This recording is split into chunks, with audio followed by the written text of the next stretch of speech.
From the News Channel 5 Network, this is OpenLine.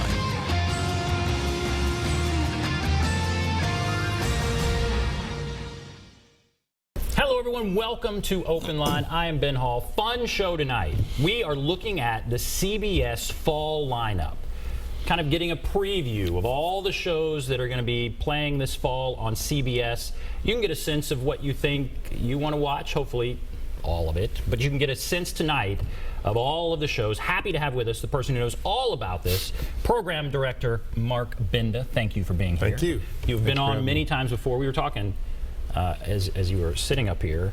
You've been on radio stations all around town. Yeah, it's been a while since I've been on radio, but yeah, I used to do the 6 Degrees of Kevin Bacon on Y107 when it was Y107. It's probably a whole generation of people who never knew it had another name, but you know, yes. Been the river. And so programming director, what does that entail? Your responsibilities are what? Well, program director, you really you do a lot of different things. I mean, it's not one certain thing at every TV station, but essentially you're in charge of the lineup and deciding what goes where. When you're an affiliate, like a CBS affiliate, obviously the network is dictating a large part of your schedule. You're going to have the CBS morning show here, you're going to have The Price is Right there, Scott Pelley's here, 3 hours of prime time, Colbert, et cetera, et cetera. What we get to do then, as in programming, is decide what goes in the other holes, the other 10 hours a day or whatever it works out to be. And obviously at Channel 5, we do a lot of that with news, talk of the town, those kind of things. But there's always going to be a few hours in the day when you've got to fill. And that's where shows, what we call the syndicated shows, like, for instance, Ellen, Rachel Ray, Inside Edition, we use those. Other syndicated shows like, Dr. Phil, Wheel of Fortune, those are examples of syndicated shows. So, you kind of take the pieces of CBS and the local news and the syndicated shows, and occasionally you throw in an infomercial, probably. See those sometimes. Yes, sure. yes. I'm sick of the new wave oven. I think we run that every night at 2 a.m., it seems like. But anyways, you basically mold together the lineup.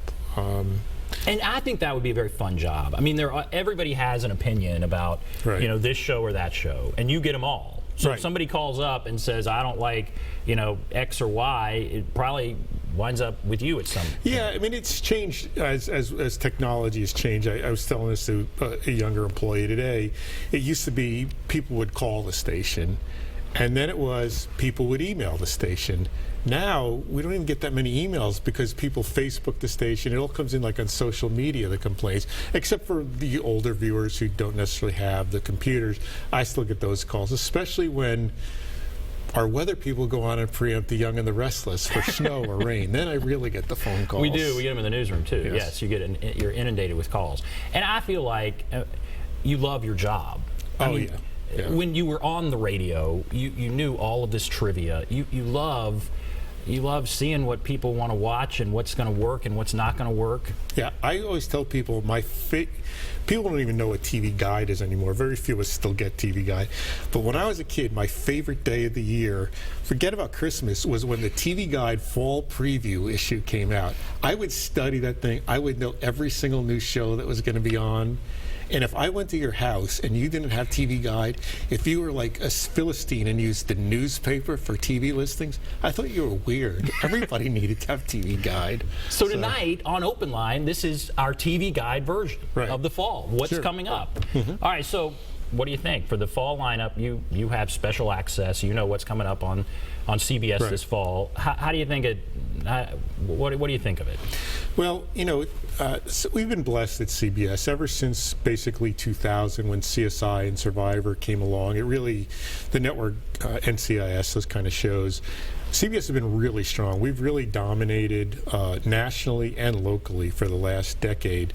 And so we don't probably have as much news shows as some of the other guys.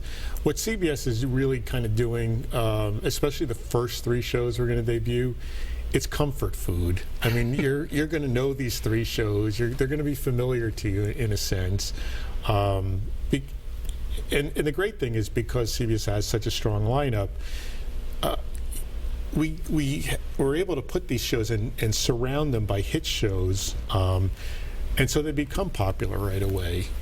To large, I mean, we have our share of failures too. Obviously, Right. everybody does. But we're blessed with a strong lineup, so it makes it easier to introduce new shows sometimes. And we'll get into going through, and we'll have actually previews. But Right. I just glanced at it, the list. I'm not seeing a lot of reality. Am I right in that assessment? A lot of reality shows. Is that an age we're kind of moving past, or where are we with that whole thing? Yeah, it's hard to know. I mean, obviously, I never thought American Idol would go away, and it went away. Survivor, I think, will be with us as long as Jeff Probst and Mark Burnett want to do the show. I mean, it's really the show that of course, everybody watched that first season back 15 years ago. I mean, Absolutely. it was the cultural thing to do was watch Survivor. But since then, the numbers have dropped, have declined. But really, about 4 or 5 years ago, the numbers stabilized, and it has that core audience, and it's been strong for like 4 or 5 years. So it's not getting any weaker. So it's been a really solid program on CBS schedule. I think you're seeing that with The Voice, The Bachelor, Dancing with the Stars. There are those 5 or 6 core reality shows that are just really solid players for their networks. And they just keep reinventing themselves. Well, Yeah. not reinventing. They're really doing the same thing, but somehow they keep cycling through a new Yeah. group of people. Right.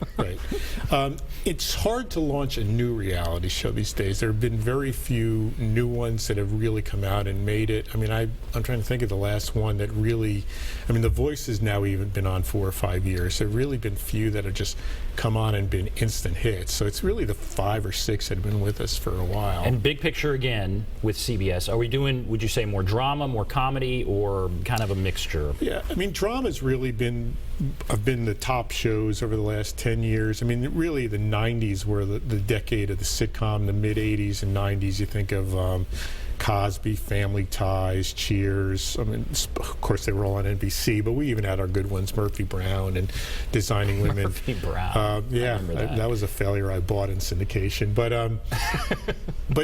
really, it changed with.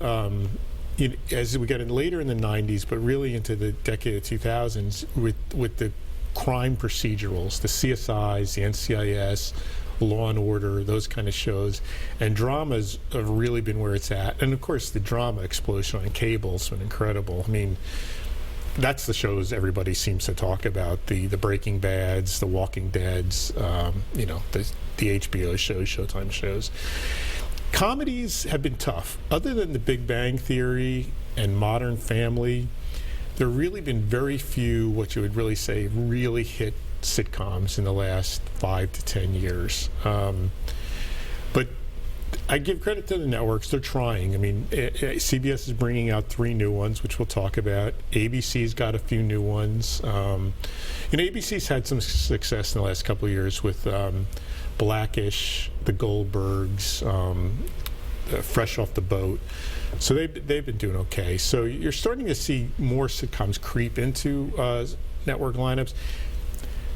A, they skew younger, and generally advertisers want to reach a younger audience. B, they have a much stronger afterlife and syndication. So a sitcom, Seinfeld will be on until you and I shuffle off this mortal coil. Right. You can still turn on some channel and find MASH somewhere. Absolutely. Yeah. So, I mean, sitcoms really have a really long lifespan. If you can make it work. Yeah, I think the hard thing is make it work. We've all seen those sitcoms where that first one comes out and you're like, this doesn't have a prayer. Right. And that's the thing. Can you make it work? And do networks stick with them? Seinfeld wasn't a hit right at the beginning. No. And now do they yank them a lot sooner? Some get yanked really quickly. Others, I guess it depends on the network. I mean, if NBC's certainly gotten better, but there was a time about 4 or 5 years ago where NBC had almost no ratings, but they kept nurturing shows like Community and 30 Rock and Parks and Recreation. But had those shows been on CBS, I bet you last Moonves, they had a CBS, probably would have canceled them because the low ratings just didn't, were much lower than anything else on CBS. It just depends. I mean, Seinfeld's a great example. Hill Street Blues is a perfect example. When it was renewed in 1981, it was the lowest rated show to ever be renewed. And NBC, which was dead in the water at the time, renewed the show, and it became a hit. Won 22 Emmys that first year. And that show really revolutionized television. I just saw it the other night in syndication. Yeah. It kind of takes you back. All right, we're going to take a break. Then we're going to come back, and we're going to start going through the shows for this fall. We'll start with Kevin Can Wait.